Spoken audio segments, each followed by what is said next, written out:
भाईजान, आटा मिल जाएगा? हाँ हाँ, मिल जाएगा भाई साहब। कितने रुपए किलो है? 10 किलो 1000 रुपए का मिल जाएगा आपको। लेकिन मेरे पास तो सिर्फ 100 रुपए हैं। तो भाई मैं क्या करूं? जब जेब में पैसे ही नहीं होते तो क्यों मुंह उठा के चले आते हो? भाई साहब, वो क्या है ना, मैं इस शहर में नया आया हूँ। आप ये रख लो, बाकी के पैसे मैं आके दे जाऊंगा। जान ना पहचान, तू मेरा मेहमान। अरे जो लोग यहाँ 10 साल से भी रह रहे हैं ना, मैं तो उनको भी उधार नहीं देता, चाहे मेरे रिश्तेदार भी आ जाएं। तू तो फिर भी नहीं आया यहाँ रहने। भाई साहब, आप मेरी बात समझने की कोशिश करें। मैं यही साथ में मजदूरी करता हूँ, और मुझे जैसे ही पैसे मिलेंगे मैं आपके पैसे वापस करने आ जाऊंगा। आप मेरी बात का यकीन करें। वे तेरे जैसे बहुत देखे हैं, लिहाजा मैं तेरी किसी भी बात पे एतबार नहीं करने वाला। नकद दो और नकद लो। भाई साहब, मेरे अकेले के पेट का सवाल नहीं है। मेरी मजबूरी को समझने की कोशिश करें।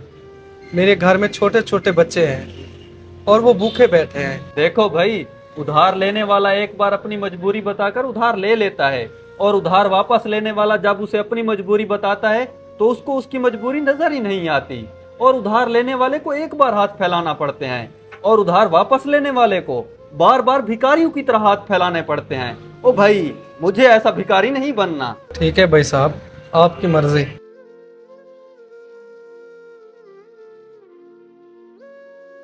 अरे भाई बात सुनो।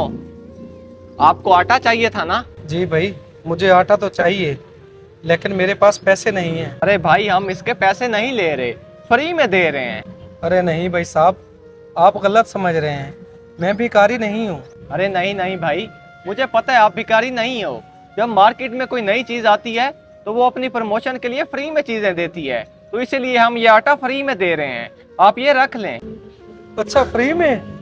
अच्छा, ये मुझे दे दें, मुझे इसकी बहुत ज़रूरत है। ये लें। आपका बहुत शुक्रिया भाई। या अल्लाह, तेरा बहुत शुक्र है, आज तो आटा फ्री में मिल गया। इरफान भाई मैं कुछ समझा नहीं।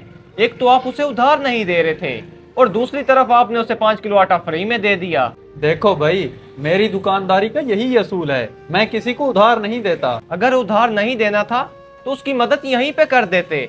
मुझे ऐसा करने को क्यों कहा? वो इसलिए क्योंकि वो भिखारी नहीं था।